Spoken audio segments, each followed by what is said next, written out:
welcome to the Science Faction Podcast, where science meets fact meets fiction.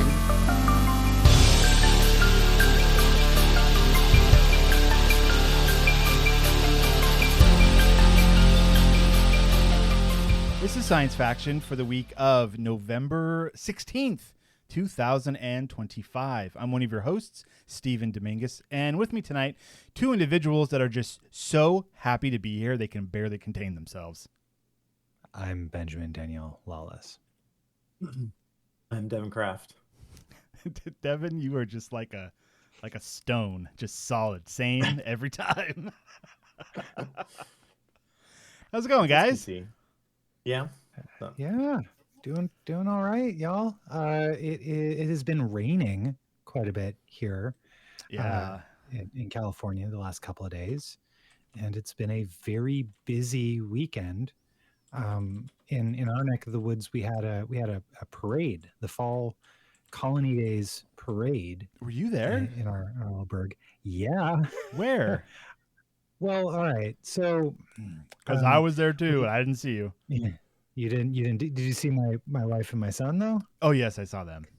Okay, yeah. So I attended with them until I had to leave in order to run my third Saturday poetry reading.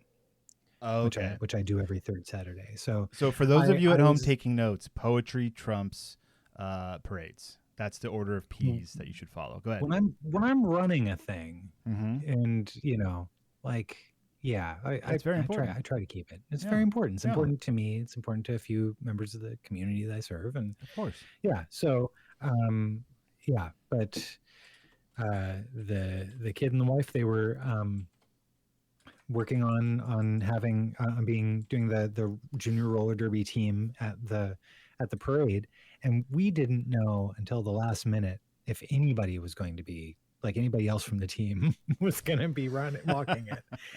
And because it was really coming down pretty hard then, and so much so that, like, this also was like fall festival for our town, and like most of the rides were shut down due to the rain. Well, yeah, they had them up. It was ridiculous. The whole thing should have been canceled. Yeah. Should have been, but it wasn't. But rain or shine, it happens. So this is what happens when it's rain or shine. My oldest was dancing in the same parade, nice. And so we had to with the school or for her school. It was their cool. They had a dance like a walk and dance in the parade. So we get there, we get her all set up. We find a spot right there at the beginning because there was like nobody out there. It was raining, and look, Southern California rain is not the rain you're thinking of. Yes, it's raining, but the people here just freak out because it's never raining. It's made of acid, according to the population here. We cannot handle it. It should not be a big deal, and somehow it is. So we asked one of the volunteers. I was like walking around, like, "Oh, thanks for coming out." We're like, "Yeah." Like, "Hey, how come this wasn't shut down? Like, why are like as we're in the rain, umbrellas, and we're getting all wet?" And she was like, "Hey, we already paid for this to happen, essentially, like to shut down the roads and permits and like all this stuff. So like things had already been paid, and there was no going back. So it was like either way." We've spent the money, so if people want to come out, we might as well do it. Yeah, I guess it's it was a big deal when it was preempted by a global pandemic, and so they're like, it's a little bit of rain, and like us Californians are like, you don't understand, it's rain.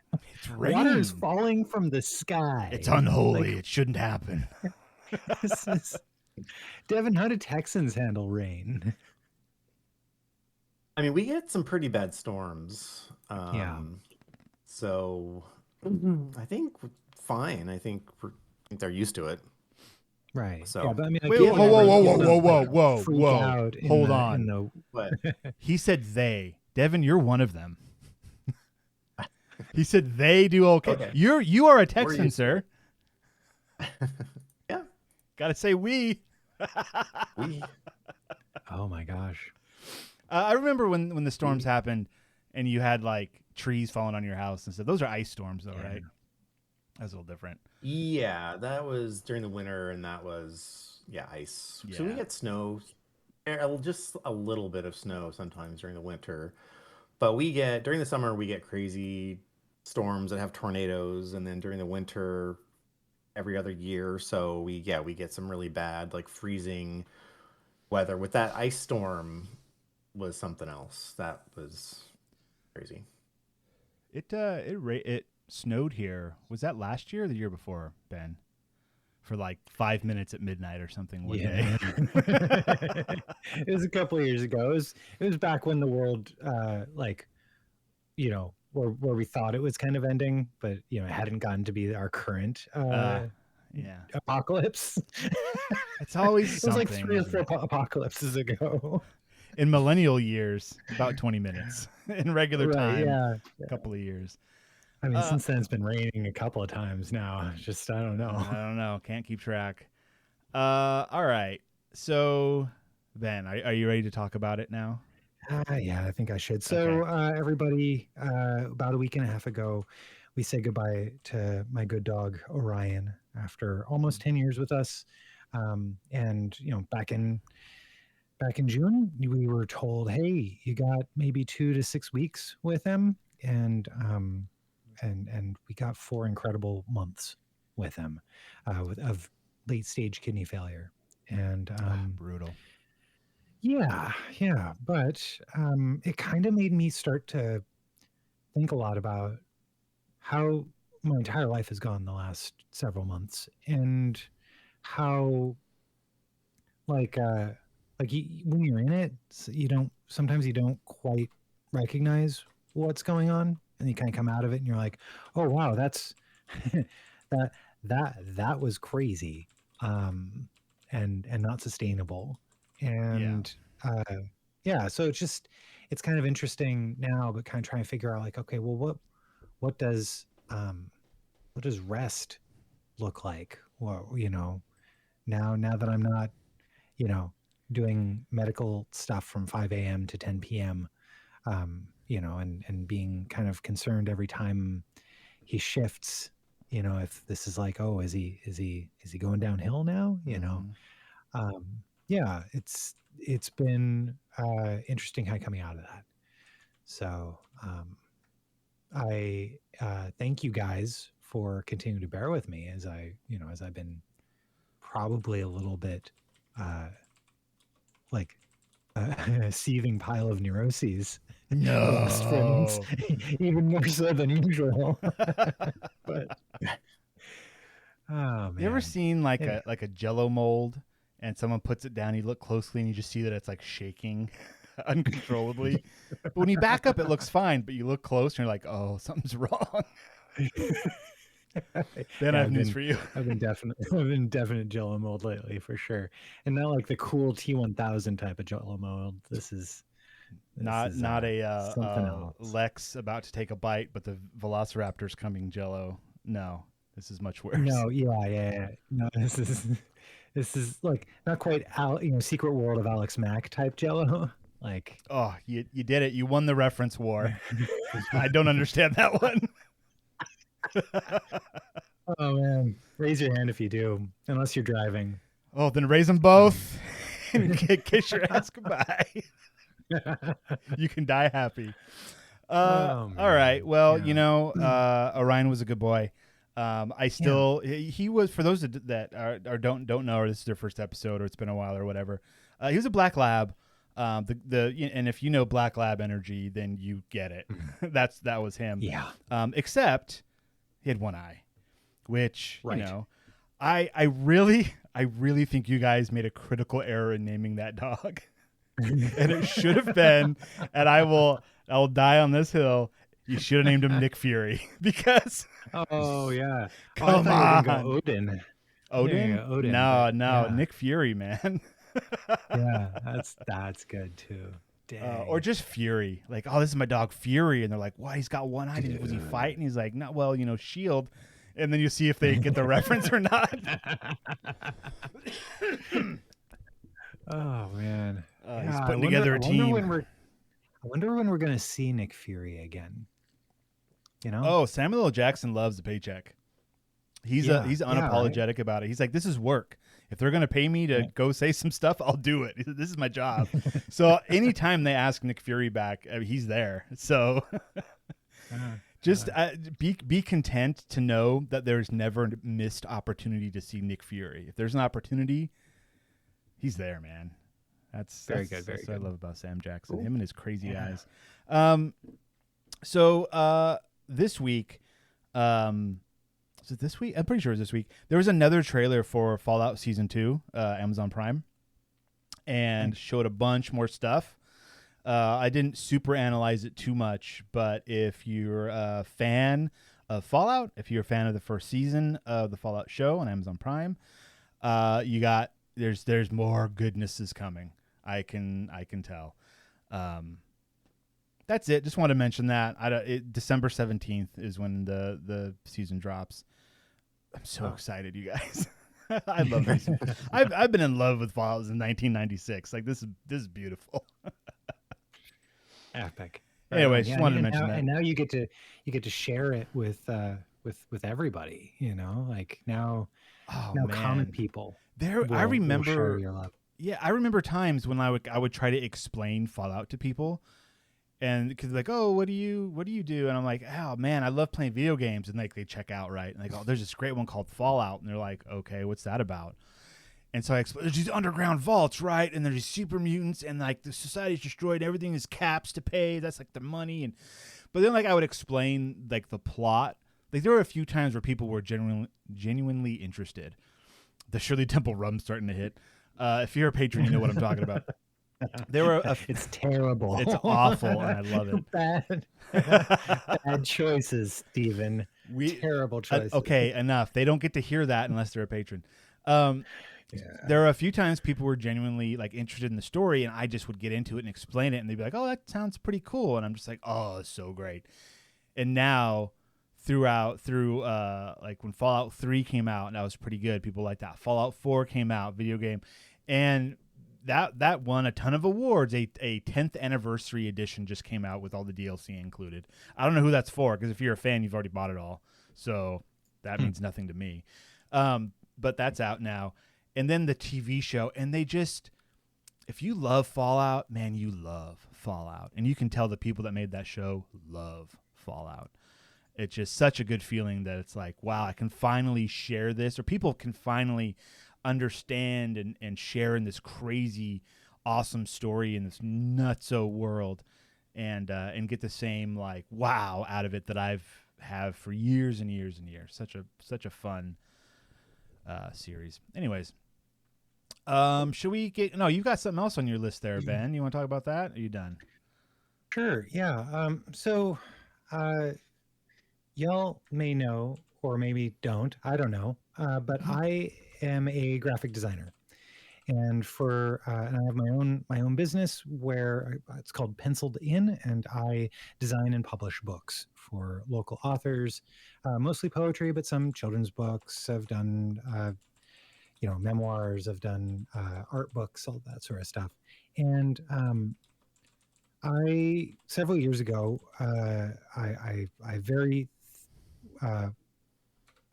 I was very happy to get away from Adobe and their Creative Cloud $50 subscription a month. Ugh. And yeah, I hate homes made out of mud. Okay, yeah. Sorry to derail. I had like the 3 brain cells I have left. I had to kind of connect the dots there. So thank you. That was good. That was really good. Thank you. So I ended up across a lot of different software packages. I ended up going with Affinity, the Affinity collection, which is designer, publisher, and photo. And they've been great. Like you pay for them once, and they're relatively inexpensive. And it was like, this is exactly what I want. In fact, some of the things that they did for my purposes for laying out books made things go a lot quicker than Adobe's InDesign and that sort of stuff. Well, Back at the beginning of October, they put out a little like teaser. They said, "Hey, October 30th, something big is going to happen." Now, about a year ago, they were bought by Canva, and What's that? That's just but another company? Canva? yeah, it's another company that does online design stuff. They're kind of a big player in the like, hey, if you just need a quick like flyer to go out, and we've got a bunch of templates, you can use them for free, and they're kind of disrupting the design space online, and it's pretty good. Was that like, hey, you don't need a program, just come to our website and you can just do it there? It's that kind of stuff? Yes. Awesome. Yeah, that sort of stuff. Yeah. Great. And you don't need a designer. We have designers that have templates, and you can, like if you've got half an hour and relatively decent design sense, like you can take something that's already been made and adapt it for your own use. Sure. Which, again, they've had a lot of great success with that. Well, they bought Affinity, and they put out a little message that said like, hey, we're not going to screw this up. Like we're always going to have we're never going to have a subscription model. We're always going to have like our feet in the like you can buy it, you can buy the software and have it forever. And that's we're never going to stop doing that. Well, here's a year later, they removed the links to purchase the apps, and then said something's coming October 30th.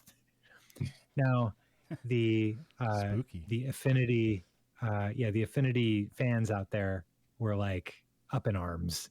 They're like, oh wow, and who else? Like 3 other guys. At least. And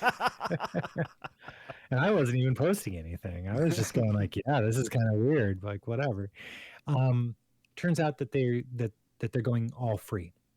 So you can download, instead of 3 apps, there's now only 1 app, and it has a bunch of new features, and it's all free. And the entire idea, you're wondering, how do they make money? Well, because they're Canva, they're trying to encourage you to have a Canva premium subscription. If you have a Canva premium subscription, then you get certain AI powered features in the app, but you don't need any of that stuff that wasn't in the app before. And like you can like one click hide everything that has to do with that, and continue using the application as it was. Do they strike you, and this is a thoughts and feelings question, do they strike you as a ethical company?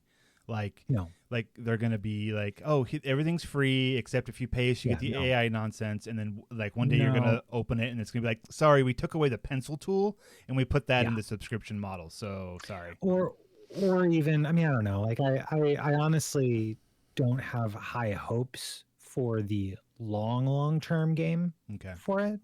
Mm-hmm. However, right now, this is an incredible move because what it does is it disrupts this portion of the design industry in really significant ways in order to hopefully remove a monopoly that Adobe has on all this. And like, I think right now it's really good. I don't like the idea, like it kind of goes against some of the philosophies that I'm starting to kind of co-opt from the Unix philosophy, which is do one thing and do it well, and then in Unix, the entire idea of like the systems and the programs that are written for it, it's like, oh, hey, I do this great thing and I hand off my output to another application that maybe does a different thing. And, you kind of hop between different stuff. So this is like not open source. It's not the Unix philosophy. It is a one-stop shop where it works and it goes real quick and it's great. And I'm digging using it. They added in a couple of neat features that I didn't realize I'd been missing from Adobe, like live trace from a photo into a vector art, as well as gradient meshes, which if you know, you know. If you don't, it's all good. Devon, do you know what he's talking about? No, not really. Okay. It's all right. Hey, I'm just saying that, like, kind of. Not really. Okay. I know enough about digital artwork to be incredibly dangerous. Yeah. And that's about it. Okay. Well, if you want to be incredibly dangerous with a free piece of software, Affinity might be for you. Fantastic. And if you have any questions, hit me up, because I'll talk about it for an hour and a half if you want. Yeah, go to penciled.in.com and hit the contacts button that I assume is there and say, "Hey Ben, let's talk." Is there a contact button there? You have no idea, do you? It's been a while since I looked at my website. How often do you look at your own website? It hasn't been in the last 4 months, my friend. I can tell you that. Oh. Well, have you been busy? Did Nick Fury go on a mission? Just dealing with. I mean, man, like it's kind of hospice care. It's kind of what we've been doing. Oh, for sure. And you guys are having a terrible sleep schedule as well. And that's like one of the most underrated, important things that people need is a good night's sleep. And they are few and far between in this household. I'll tell you that. I'm sorry. That's fine. That's life. That's how it goes. Let's move on because we got to talk about future or now. Now. Ben, I love that you're Devon. Macco. I've been talking. I've been talking for a while. I'd love to hear your stuff, Devon. My stuff. Okay. Yeah. What'd you bring? So I have an article from Science Daily. It says new research finds no clear link between acetaminophen, Tylenol, and autism. Fake news. Fake news. Thank you. I think we all know why this is important. Mm-hmm. But if someone's listening to this podcast, years in the future, and they don't know why this would be a big deal now, it's been like a month or more since they made this announcement. But what is that in millennial time? I don't know. Either 5 minutes or 5 years. There's no way to know. Yeah. The Secretary of Health and Human Services, RFK Jr., a well-known anti-vaccine, anti-science, really just anti-science, crank, announced that the cause of autism, or at least one cause that they've identified, is acetaminophen taken by women while they're pregnant. And then it turns out they think there's a link between taking acetaminophen when you're pregnant and the baby eventually being diagnosed with autism, or according to this article, also ADHD. And at the time, people said that that's a very underdeveloped area of research, that there might be some link, but we're not sure, and certainly not to the point where there needs to be a huge announcement about it. It was all performative, really. So now, as I'm sure a lot of scientists have done who work in this area, have gone through and looked at the data to see, well, let's see, is that true? Based on what studies we have. You know what I envisioned every time there's some kind of dumb announcement like this, a bunch of scientists going, and sighing and rolling their eyes and like grabbing their lab coats and beakers, like, we got to do more science to prove it again, you guys. We did it once, got to do it again, apparently. Yeah. Anyways, that was what was in my mind. I get that. And there's a lot of, certainly a lot of crap that unfortunately now we're subject to from our actual own government because of who's in charge. Yeah. I mean, if there is a link between acetaminophen and autism, then we should certainly research that. Of course. I don't think we should, just dismiss it out of hand, but it certainly doesn't warrant what the kind of attention they gave it at all. So what they did, it was an extensive review of existing studies. This was published in the BMJ. I'm not sure what that stands for. Probably something medical journal. Baltimore Boston Medical Journal? Baltimore Medical I don't Journal. know. I'm just guessing. Maybe. Bakersfield. On November 10th finds no, yeah. That'd be pretty funny. Finds no clear evidence that using acetaminophen during pregnancy increases the risk of autism or ADHD in children. The new analysis was conducted in response to growing public debate about the safety of acetaminophen while pregnant. You can't say it either. They don't talk. Yeah. They actually talk. They don't actually bring up the directly Trump and RFK Jr. and stuff. But we all know why this is important. And so really, no, that's smart for them because this isn't a political thing. This is a scientific thing. So some people said some stuff, doesn't matter who. So now we're going to do science. Mm-hmm. Yeah. So they want to make sure that everyone knows the poor quality of the evidence because they want people who need to take acetaminophen while pregnant to be able to take it, and they should take it. It says acetaminophen remains the standard and recommended treatment for pain and fever in pregnancy and is considered safe by regulatory agencies around the world. So they talk about previous systematic reviews like this. So first of all, this is a systematic review of the studies that are being cited. This isn't a new study that was done with actual like new data and new analysis. This is analyzing studies that are being relied on. So they said that many of these studies, so they did not properly adjust for key factors shared by family members, such as potential health or lifestyle, making it difficult to determine whether acetaminophen itself has any true impact on the baby's brain development. They say that they conducted an umbrella review, in quotes, which is a comprehensive summary of systematic reviews, to figure out how strong and reliable the evidence is. So what did they do exactly? They identified 9 systematic reviews, which is funny, that together covered 40 observational studies. And so this is kind of like a meta review of 9 systematic reviews, and those systematic reviews were of a total of 40 studies. Does that make sense? So we start at the bottom of the pyramid, there's 40 studies, and then the next layer, there's 9 systematic reviews, and at the top is this study review. Okay. I get it. That's weird, but I get it. It said that so 4 of these 9 studies included meta-analysis, a statistical technique that combines data from multiple studies to produce a more precise estimates of effect. Okay, so this is where they get into really analyzing these. So they reviewed each study and said whether or not their confidence was high, moderate, low, or critically low, basically confidence in the outcome of the study. And they said the amount of overlap between studies and the reviews was also recorded and found to be very high.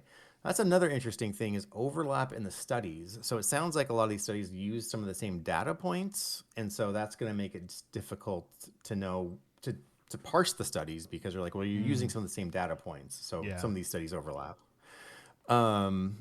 So the reviews reported a possible to strong link between maternal acetaminophen use. So 7 of the 9 reviews urged caution when interpreting those findings. So 7 of the 9 are already questioning the outcome. Most warn that the results could be skewed by unmeasured factors known as confounders, such as family genetics and parental health differences. So overall, the findings was rated as low for 2 reviews and critically low for 7 reviews. So there you go. Of the 9, 2 of them were low and critically low for 7. So 7 of them, these reviewers were like, you should just basically throw them out. Only 1 review included 2 studies that adequately controlled for shared genetic and environmental influences between siblings and account for other important factors, such as that we've already discussed. So pretty much any apparent connection between parental, acetaminophen exposure, I said parental again when I meant to say prenatal, was significantly reduced after adjustments were made. So they went through, they adjusted based on, their own analysis of these studies and said that now the results are very, very low, non-existent. The authors acknowledged several limitations in the available research. The included reviews varied in scope and methodology, did not address dosage or timing of exposure, and focused only on autism and ADHD. Did not address dosage or timing of exposure. I mean, without that information, I'm not sure how you can say anything or do any analysis. How much did you take? I took one pill during my entire pregnancy. How much did you take? I took a bottle an hour. Like...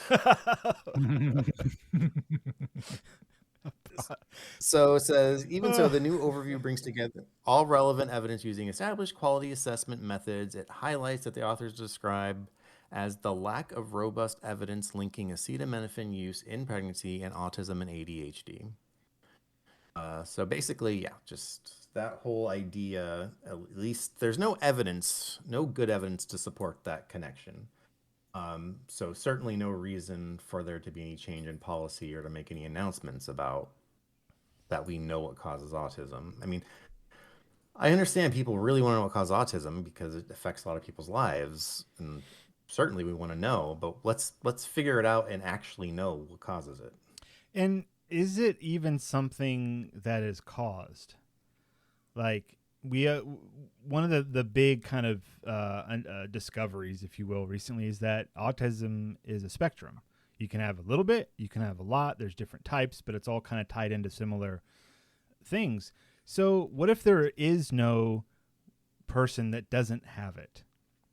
You're just extreme on the end where it just never really presents, but there's still the possibility there. Like more research is needed. I think yes, I get what you're saying. Maybe we're all on the spectrum, and being on the spectrum is just a part of our psychology. Yeah, just have a new definition. I don't think that's necessarily correct. Because you can identify why people who are specifically diagnosed with autism, why they are diagnosed. They certainly do exhibit behaviors that seem to be out of the ordinary, for what we expect to be ordinary. And every effect has a cause, just in a purely material world. So even if their brains develop differently, something caused their brains to develop differently. Whether that difference is we should care that it's good or bad or whatever, like being on a spectrum, there is a cause. There's an effect. There must be a cause. Let's identify it. And if we decide for some reason we shouldn't modify that cause to change the outcome, then that's one question. But from a scientific and medical perspective, we should at least identify the cause.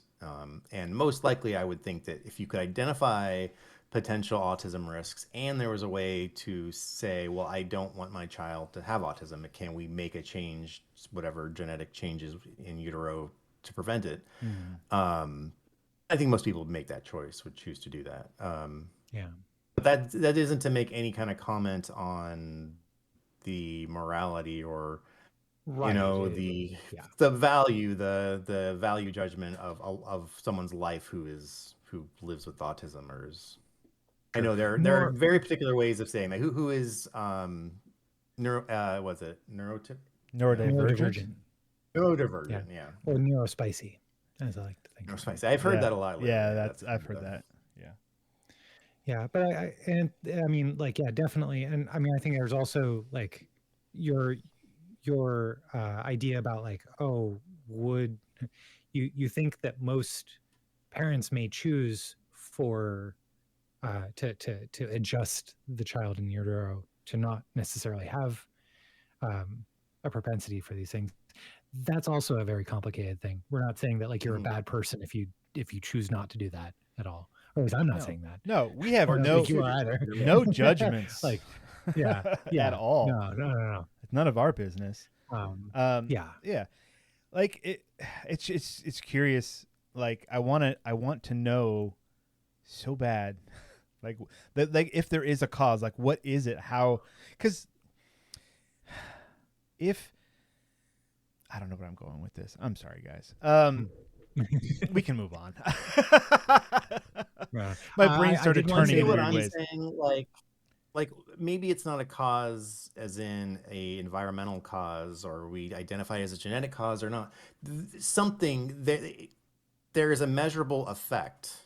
There has to be a cause. Well, whether we're talking about autism or anything, there's got to be a cause. I mean, like think about the first people that had blue eyes, right? It's like, whoa, that's wrong. That's not right. That's weird. Why is that like that? And it just was like this random genetic mutation. And then enough time goes by and like, oh, it's fine. We don't care. It's another color. That's cool. But like, what if that's like part of autism is that of like, hey, this is just a new mutation. And we're working like as a society, we're working out how to adjust to it or deal with it. You know, like, and if it is like a gene that flips this way or that way, and we do have the opportunity to make that decision in utero, great. And whichever one you want to decide, great. None of our business. Anyways. Yeah. The BMJ is the British Medical Journal. Thank you, Ben. You're very welcome. Let's talk about pluribus. Yeah. What do you guys think? Well, Devon already I talked about it about a lot Pluribus. last week. Yeah. What do you guys think? Ben, why don't you lead this one? Oh my gosh. All I right. assume this is So going to be spoiler filled, right? So Yeah, we can- now we're gonna talk spoilers. You've had your time to yeah, watch the show. I think we can. Well, I mean, I know that there are some who prefer to wait until everything drops all at once. Oh, sure. Um, Just I'm not fast sure forward a that bit. necessarily. Yeah. I'm not sure that we're necessarily going to spoil Scene by scene. much. We're gonna discuss this scene by scene, Right. like you should properly do. So Apple TV has a new show. It's called Pluribus. And it is about one character. Her name's Carol, who is one of 13 people on the Yeah. planet who has not been affected by a hive mind that seems to be relatively friendly and wants for nothing other than Carol's happiness, but at an end goal to assimilate her and any other immune individuals into the hive mind. And yeah, it is a truly incredible show. that Devin, should Yeah, not so be like you the got it hive- right, man. With the way how they do the hive What? mind stuff, it's genius. Mhm. It's so good. Yeah, well, and that's so. I guess if you haven't seen it, yeah, the hive mind being good, in quotes, it doesn't appear, other than the fact that it definitely wants to incorporate everybody in the hive mind. They're very honest about that. Even her, they're like, we're just studying until we can bring you in. Like, that's just what we're doing. Biological But they imperative. are based. They're basically vegans. They're basically, they don't want to unnecessarily hurt any living thing. Like, they're sad when humans die, which is kind of a part of the hive mind, but they're sad when humans die. They even say, like, because one of the humans who isn't incorporated into the hive mind is like, he's eating steak, and at some point it comes up that they're not going to eat meat, and he's like, well, what am I going to do? Like, well, you can eat all the meat that's already like slaughtered and ready, frozen and stuff, but we're not going to like raise and kill animals for you. And then he's like, well, what if I do it myself? I'm like, yeah, I guess we'll cook it for you. But so they're extremely like good in what we would probably our us being generally liberal minded would consider to be ethical people and ethical living. So and that's where it's so interesting, is like this alien invasion type thing, where the alien invasion is like positive. Like, maybe, like, why wouldn't you want to be a part of that? Yeah, it's a really interesting question, and I think it's great that our protagonist that we're following around, Carol. Aha! Aha! Yes. And we've arrived at one of the tricky bits of the show. That is quite the question right there. So yeah, the main character, she's obviously self-hates. Like, she's extremely Go ahead. Incapable of happiness. Yeah. Seems. Yeah. Of There's no. Yeah. And so, like, they want to help her, and she's like, no, I don't want your help. You killed everybody I know and love. Like, what? And a nice little twist, and of course this is spoilers, is when she gets really upset at them and screams at them, it causes the entire hive mind to just shut down. And she finds out in one episode that when she yelled at him once and they did that, they all kind of shut down. They like freeze and shiver. It's like a nervous reaction, like a nervous system shutdown or something. But this is the entire world. So when she did that, 11 million people were in precarious situations and ended up dying because of it. Yeah. And so her temper tantrum killed 11 million people. So now she's like got that on as well, like piled on to everything else. And now it's like, if you do it again, it'll keep happening. So you have to try to stay calm, or you're just going to keep killing millions of people. Because the hive mind isn't just going to stop doing what it's doing. It has to feed all the people who are a part of it. So the regular, operations have to keep going on in the world, although very efficiently. Yeah, like I want to see more of that. It's been alluded to in especially one episode, but like they are shutting down power grids that aren't necessary. They're moving food. So our main protagonist / antagonist, Carol, goes to her local grocery store to find it completely empty. So she calls them up, and then she's like, "Where's my food?" And they're like, "Oh, well, we're moving it all to distribute it more effectively." And she's like, "I just want to buy groceries." And they're like, "All right, hang on a minute." She says, "I want to be independent," is what she says. Yeah, I think she says, "I'm a very independent person." Yeah, I'm a very independent person, and I want to do my own grocery shopping. Yeah. So this independent person ends up finding out just how many people it takes for her independence. Yes. Like it takes an entire army of people to come back in and restock the shelves, and and then also to continue to work the stores in order to maintain the freshness of the food on the aisles and all that sort of stuff, just to give her the illusion of independence. Which now that is one of the central tenets of of things that like makes me think about like, well, how independent really am I in this society? Oh, not at all. Right? Yeah. Not at all. I am dependent on so many things and people and circumstances, and like there is like we are all living on the backs of on the shoulders of giants, but like we're also completely unaware of how much we depend on others and how inefficient being that alive in is. society. Yes. Well, especially like for Carol, it's tremendously inefficient because this is just for the one. I mean, it's not inefficient in our world because everybody it's benefiting. Well, in general, not to get into any specifics because there's plenty of problems with everything, but in general, it benefits everyone because everyone's doing their job to maintain that system and then benefiting from that system. Like everybody's going to the store to buy stuff, but just for one person, yeah, it's insane to see how much it would take just to keep that person happy like that. Just to be clear, Devon, not everybody is going to the grocery stores. That's been in the news a lot lately. There's some people, their benefits they no longer have. That's why I said in general. I wasn't I'm saying there's plenty of problems with the way the system works, but in general, the idea is that having all these people, because it wouldn't just be her benefiting from this; it's all of us benefiting from it. Yeah. No, I totally get you. In an ideal world, right. And so that's interesting because it appears that this hive mind is crafting an ideal world for them, for a hive mind. And like I want to see more of that in the show. Like what do their distribution centers look like? Like how are they moving the survivors to like certain population centers that are equidistant apart so they can share more effectively? Like I want to see all that. Probably.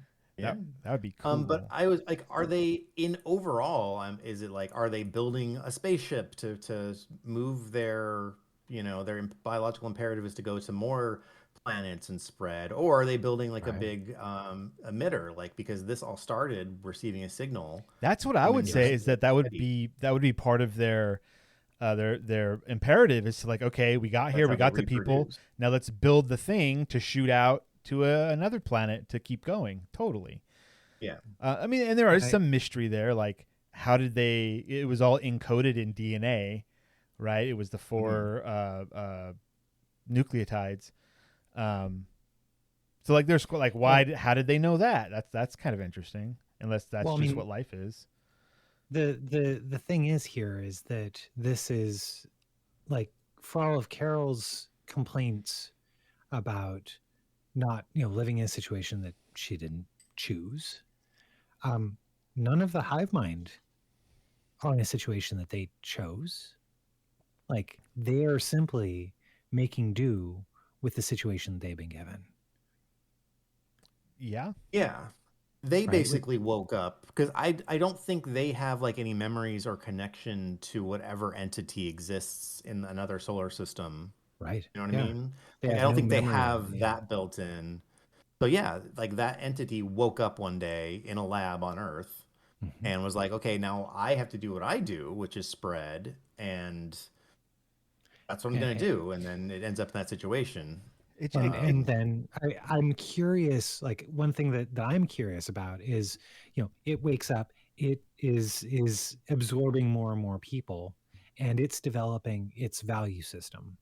And I'm curious if this is the value system it chooses because it sees it's the best of us, or if it's a value system that chooses because it sees that it is the the average of human life. Like, are we inherently, on average, good people that, like, and I'm not talking about just Western world and our own viewpoint, but The like entire globe. the entire globe. The Western world is a very small portion of that or is a smaller portion of that population yeah. than we would like to believe. Um, and so, like, yeah, I'm curious about the philosophy of that. So They have values. my first assumption was that their personality is an average of human personality. And that's what I thought was kind of interesting too, to be like, yeah, are we, if you average all of us together, would you end up with a generally positive, ethical person? And I think that's possible, I think for that's sure. what, unless there's hidden stuff we haven't seen yet in the show, I think that's kind of what they're trying to say, was that if Hmm. everyone on the planet could be in everyone else's mind at the same time, because that's what they do, they just share all memories and everything, all seemingly simultaneously, then that's what we get. We get a polite individual, in big quotes, that is trying their best to make sure everyone's good, everyone's happy, everyone can survive, and I would imagine reproduce at that point. Hmm. And Right. that's what I see. Like, and to your point, Ben, I thought what you were getting at was that because this started with scientists in a lab, did that mold the like the Oh, thought process, or like that was the blueprint for everyone else as they all started to get connected, was from a scientific standpoint. yeah. I mean, maybe, but I think it's more just like it would be natural for people to do what they're doing in the show if everyone was inside everyone else's mind. Right. Like, you would just go, oh, all of us are the same. Well, we all want to survive. We all want to feel good. We all want to, eat. We all want to do things efficiently. Like, everyone has their own ways, but because of the mass, the billions that are connected, you can just kind of massage it and make it work and agree. And I think that's what we're seeing. If not for our So antagonist and protagonist, this would be a very yeah, interesting show. No. She's it's an amazing part of the show. yeah, I Well, think it is a great idea to have her as part of the show. Oh yeah, yeah. yeah. As But much the as I thing about dislike her, her as a person, yeah, but definitely. without her, there's no conflict in the show, and that's Mhm. like Maybe we're that's why examining this. the was it the second episode when she got together with like five other English speaking people, which again, Uh-huh. talking about the worldwidedness, most of the people that this didn't affect them for whatever reason don't speak English natively. Oh, sorry. Yeah, none of them other than Carol speak English as their first language, Yeah, yes, and yeah. these five speak it as their third or fourth language. Right. Mhm. But like I'm curious. What was my point? Getting them together. There's a reason for that. Because so it was showing the viewer, here's what a typical person would probably do. They'd be okay with it. They'd just want to be with their family. They wouldn't put too much thought into it, and they just try to like roll with the punches. That's kind of what a typical person, I think, would do, but that's not the main character. So they had to show that to be like, yes, that is the normal reaction, and yet we're following Carol instead because that's more interesting. Because you would Yeah, like, because I wouldn't cause a huge fuss. Carol's lost everyone she cared about. Yes. Like Yeah. during the joining, her significant other, Helen, uh, she died. Yeah. She was joined for an instant to Mm-hmm. the hive mind, and then through Well, that so perished.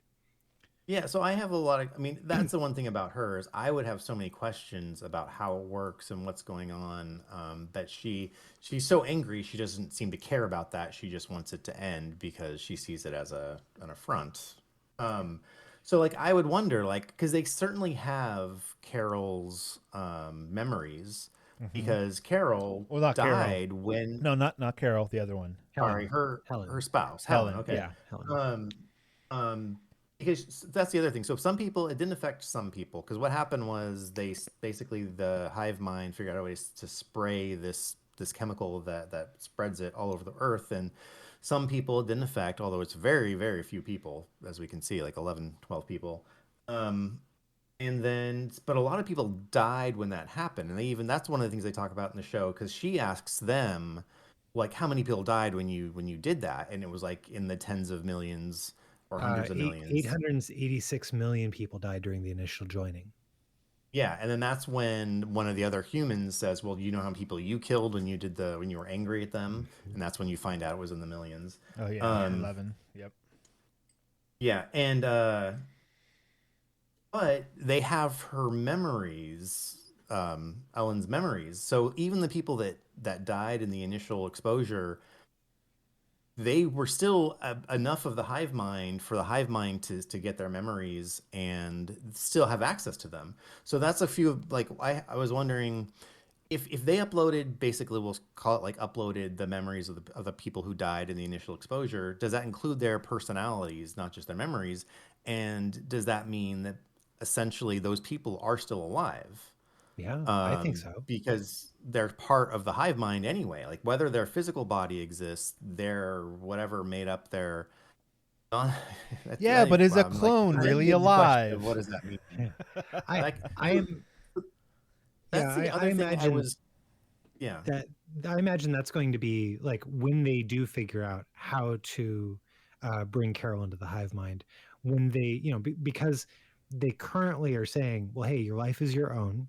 This, if we're going, and they're kind of implying that if if they get the ability to do it, that she will have a choice in the matter about and I imagine that kind of one of the last things that they're going to try to do is say like, well, hey, you can be with Helen, Oh yeah, with that's all of her that's the memories. ace up their sleeve for sure. Right. Because she tells So them at one point okay. like, forget everything about Helen, and they don't really say like, okay, yes, we will. I mean, they So can't. that's what it seems How like. could Yeah, any of us? yeah. Forget who Right? you are, Ben. Like Do it. Like what? yeah, like I can't forget Orion, No. he was with me for 10 years. Even though he's not with me right now, I'm not gonna so like that and this Helen is as much a part of any of them as any of them are, you Hmm. know. Yeah, so it's just So um well the other thing about the way it physically works, I would think the most logical way for it to work would be that if the physical being is alive, you have access to their memories and everything they know because the where that is contained is still in their head. It's just connected to the hive mind. But by having the whole concept of what I'm calling uploading, where as long as you were connected to the hive mind before you died, your again your memories, or are we going to go further into like your essence? But I anyway, would is that it would uploaded? it would be everything, right? It would be what they could record. I would imagine is like the position of all your neurons, right? Like so, it's everything. It is you that is then spread upon all the rest. That's how I see it. Like it's that What whole does that person, your mean? whole psyche. It's like a everything that you like your feelings, your thoughts, your emotions, all of it come from your brain, and your brain's in a certain physical position. And so Uh-huh. like that's how I see it. Like if you could get that physical position copied, well then you can make a copy of yourself. Well, see, okay, and that's what I'm getting at is that that whole process would seem to be something much bigger and separate from what they are doing. They are basically once you inhale whatever it is or inject it or kissed it into your mouth, you become part of the hive mind. Yeah. I don't think the physics of it is that important. I think I That's don't the think that's what sci-fi the point part of of the the show show. is. Yeah, it's whatever. Yeah, I don't think that they're really going to get into that because it's not really necessary. I mean, she No. might ask, the main character might, once she kind of accepts it more, might ask about like, well, how much of Helen is really in there, Yeah. and we might get some insight into that.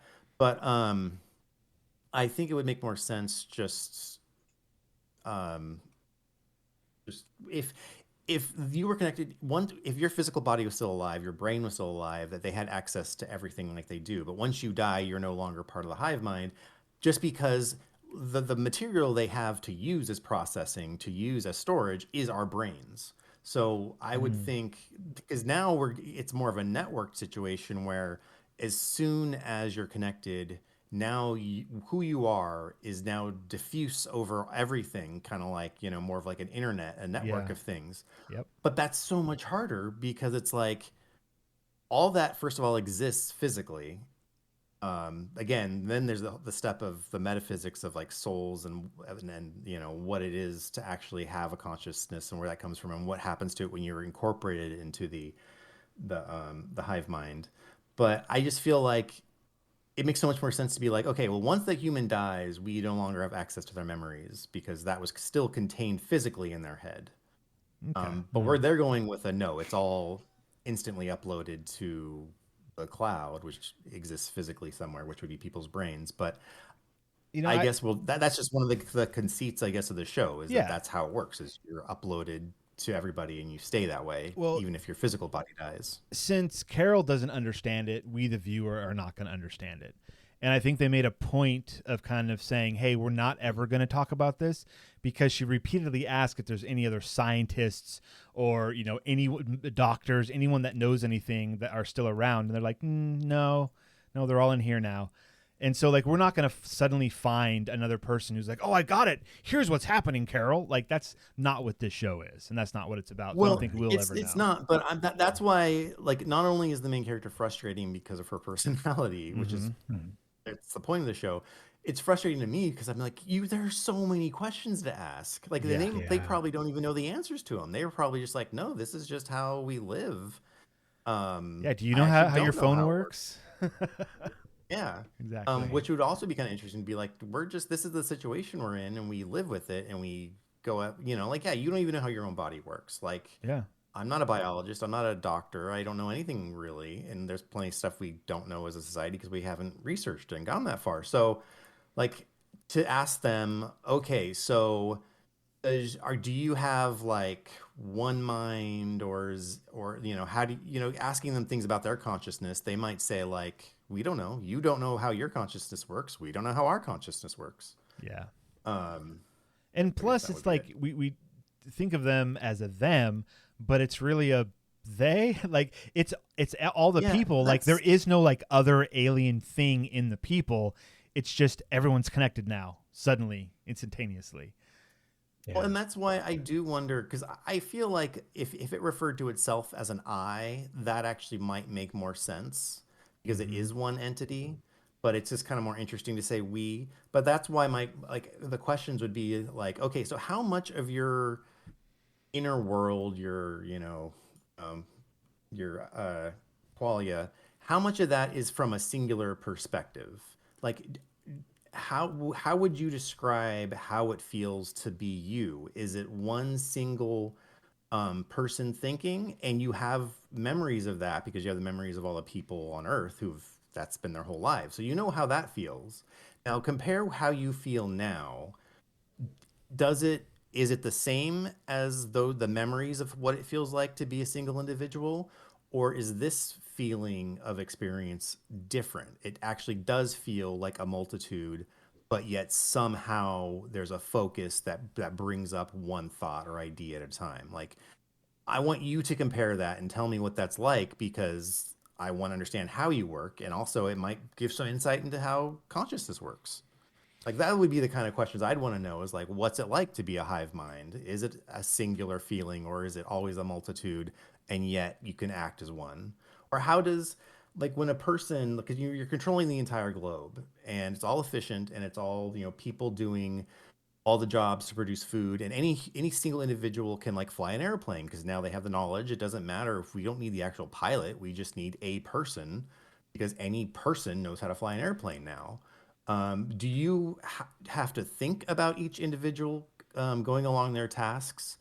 Do you just give a general command, I want this to happen, and they somehow have enough brain power within themselves or within their own subnetwork to make those decisions independently? Is it more like I don't control the white blood cells in my veins? They just do whatever they do because they're programmed to. Is that what it's like when individual humans operate as part of the hive mind? Or is there still more of like a sense of I have to tell every human what to do, but it's not a big deal because that's what I've always known. So it might sound like a lot, but it's really not. It's somehow automatic. I want to know how consciousness works. And I want to know how its consciousness works. Yeah. I'm there with you, man.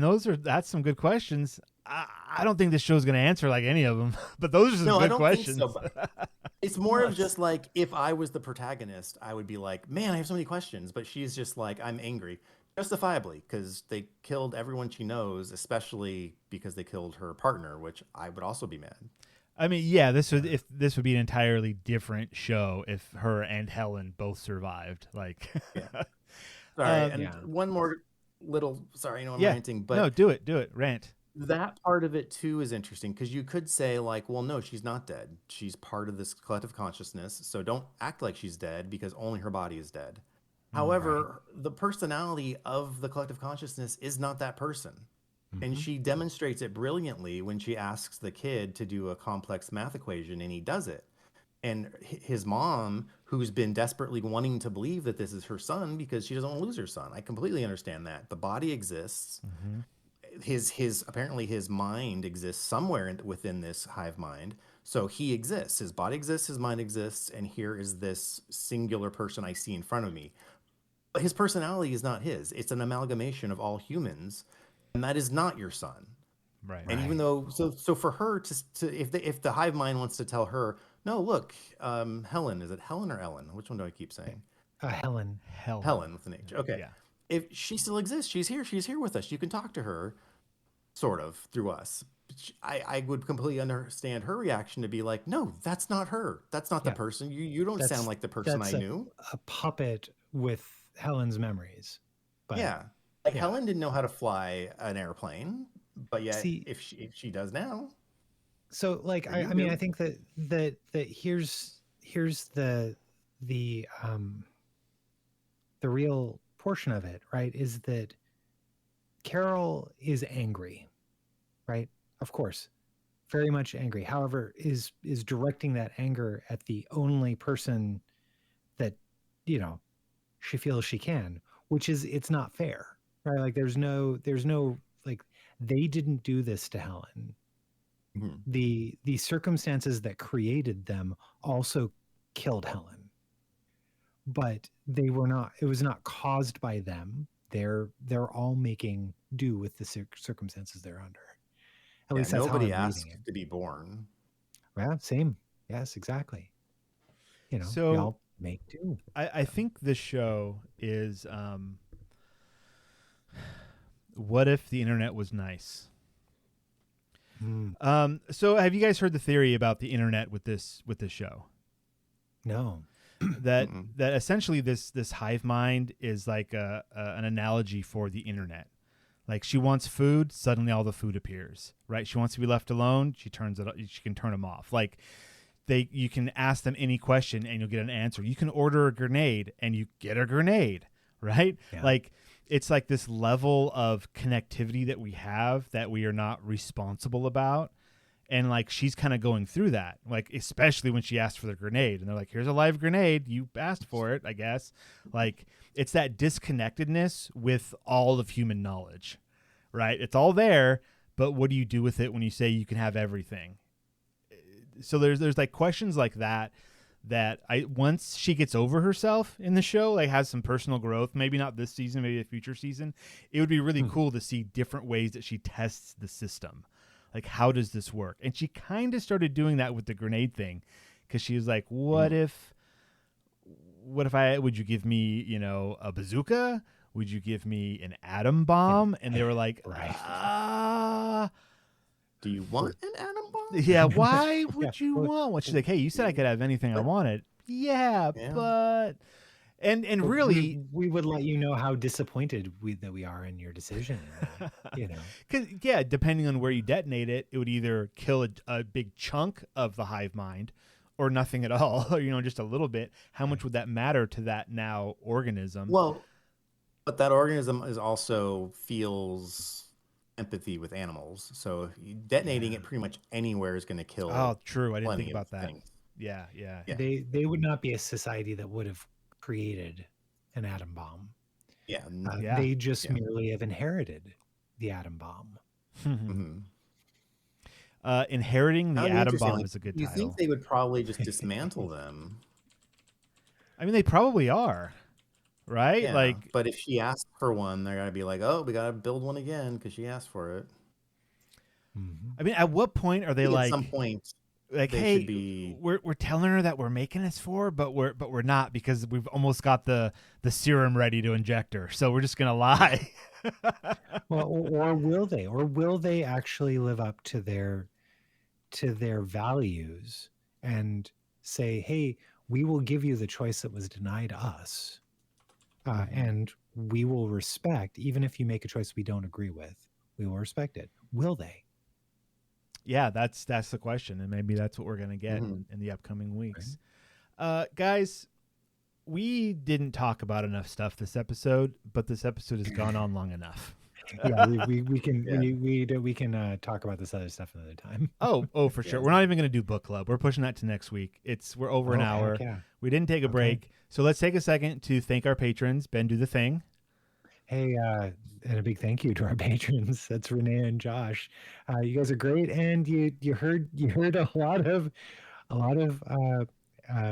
emotions earlier this episode from me regarding what Stephen was putting into his body. And, we dove into grenadine lore to try and figure this out, and we couldn't come to an agreement.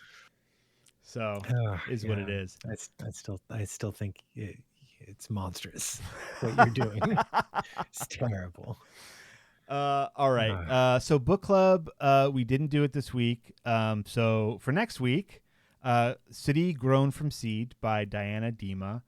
It's a short one. Yeah, it's really short. You can read it within 5 minutes. There's a content warning, domestic abuse, domestic violence. So keep that in mind. Links are in the show notes. Yeah, you can listen to the podcast. It's about 15 minutes long, and it's great. There you go. So yeah, we're gonna call it here, and I hope everyone comes back next week, and we might just talk about the Steam hardware announcements. I don't know, or other science. Okay, Devon, do you have any final thoughts for us this week? Keep them short if you have them. I don't. No, it's disappointing. Oh. Ben, that little tiny there was so much emotion in that. Ben, do you have any last words for us? You know, one of my friends told me she didn't understand cloning. I told her that makes two of us. Good night, everybody.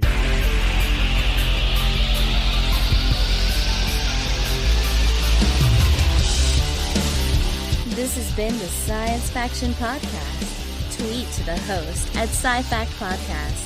Email them at sciencefactionpodcast@gmail.com and visit sciencefactionpodcast.com for more episodes.